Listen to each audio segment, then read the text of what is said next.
रायबरेली जनपद के मुरारीबाग में जीत वेलफेयर फाउंडेशन और न्यूज़ चैनल ऑफिस का भाजपा वरिष्ठ नेता शेर जंग सिंह यादव ने फीता काटकर उद्घाटन किया और क्षेत्रीय पत्रकारों का भी सम्मान किया। जिला अध्यक्ष गौरी शंकर के कार्यालय का फीता काटकर भाजपा वरिष्ठ नेता ने उद्घाटन। जलमऊ की धरती पे मैं आया हूँ। ये पावन पतित माँ गंगा की धरती है और प्रेस वार्ता सभी साथियों का सम्मान और ये जो जीत वेलफेयर फाउंडेशन का जो है इसका जो था उद्घाटन था, तो सभी साथी हमारे पुराने साथी जानने वाले उन साथियों के सम्मान में मैं यहाँ आया हूँ। 182 विधानसभा चुनाव को लेकर आपका नाम सुर्खियों में है क्या? इस विषय पर थोड़ा सा अवगत करें। हाँ, सरेनी 182 हमारी पैतृक मातृभूमि है और चुनाव लड़ने का सबका अधिकार है।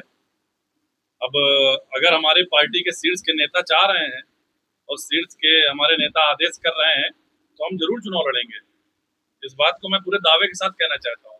हमारा समीकरण है, यहाँ पे हमारे समाज का समीकरण है। हम भारतीय जनता पार्टी को बहुत कई हजार वोटों से जितवाने का प्रयास करेंगे। क्या रहेंगे सदनी 182 विधानसभा में जब आप प्रत्याशी के रूप में उतरेंगे, क्या रहेंगे जनहित के मुद्दे?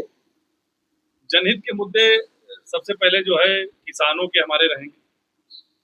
जो हमारी नहरों में पानी जहाँ पे काफी तो आ ही चुका है ज्यादातर हमारे यहाँ, लेकिन जहाँ जहाँ थोड़ा बहुत कमी है उस किसानों के मुद्दों को उनको हम मेन उस पे रखेंगे और सुरक्षा के मुद्दों को रखेंगे मेन। सरेनी विधानसभा की सबसे बड़ी समस्या कोई अगर है तो उसे अवगत कराएं, क्योंकि आप क्षेत्र में चुनाव लड़ रहे हैं। सरेनी विधानसभा की सबसे बड़ी समस्या ये है कि चुनाव पीरियड में सबसे बड़ा भ्रम फैलाना। जो समाज है, समाज का युवा है, उसको सही दिशा की बात की ओर न ले जाना। सबसे बड़ा मुद्दा सरेनी का ये है। सही दिशा में जब समाज जाएगा, सही चयन होगा, सही लोगों को सही सीट पे बैठाया जाएगा तो वो हमारे समाज को सही दिशा मिलेगी।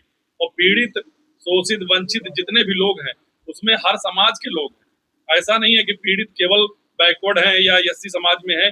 पीड़ित हमारे ब्राह्मण समाज में भी है, पीड़ित हमारे ठाकुर समाज में भी है और सामान्य वर्ग में भी बहुत पीड़ित लोग।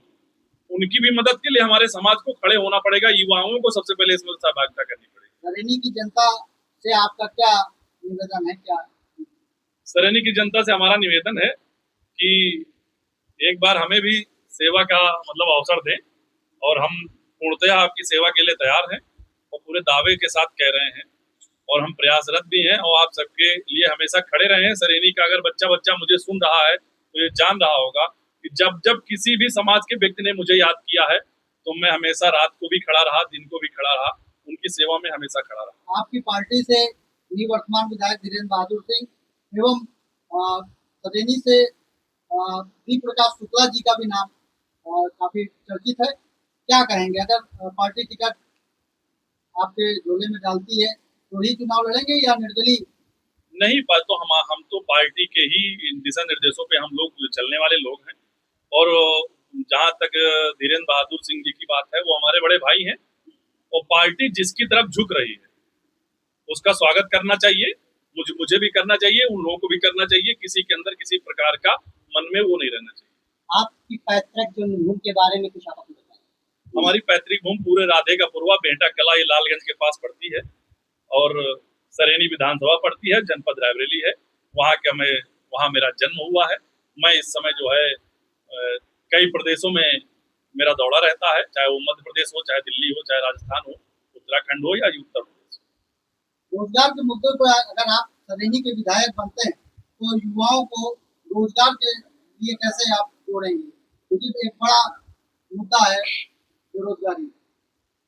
अगर मुझे जनता मौका देगी तो जो है यहाँ पे रोजगार के लिए रायबरेली में सरेनी की अपने पर्सनल में बात कर रहा हूँ, जैसे किसी न किसी बड़े प्रोजेक्ट पर मेरा जो अपना पर्सनल विचार है, वो चाहे मेडिकल का प्रोजेक्ट हो, चाहे किसी कारखाने का प्रोजेक्ट हो, अपने सरेनी विधानसभा के युवाओं को रोजगार और सेटल करने का